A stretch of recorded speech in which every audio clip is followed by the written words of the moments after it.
Hello guys, in today's video I'm going to show you how to fix out of memory error in Fortnite. This tutorial will be quick and simple. Just make sure to subscribe to this channel and leave a like on this video if you will find this guide useful. So first thing you want to do is go ahead to Epic Games library, then find Fortnite, click on three dots and click on manage, and then you're going to see verify files. You want to click verify and verify your files.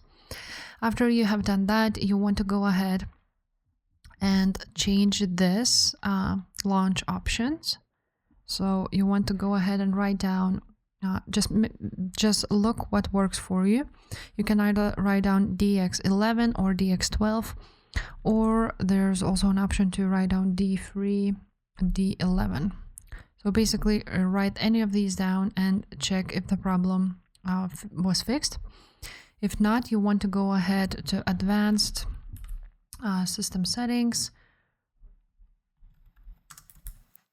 view advanced system settings, then you want to go to advanced at the top and then choose performance. On performance you want to also click on advanced and then virtual memory, and you want to go ahead and change it.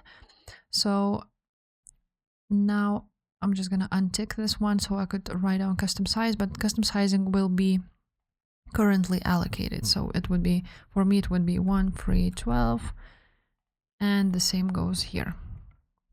So you just go ahead and write that down, click set and OK. Now once you have done that, if the problem is still there, you want to go ahead to your graphics settings on your PC, and then you want to find your Fortnite if it's already there, and here the GPU preference, you want to go ahead and reset to default. Try to do that.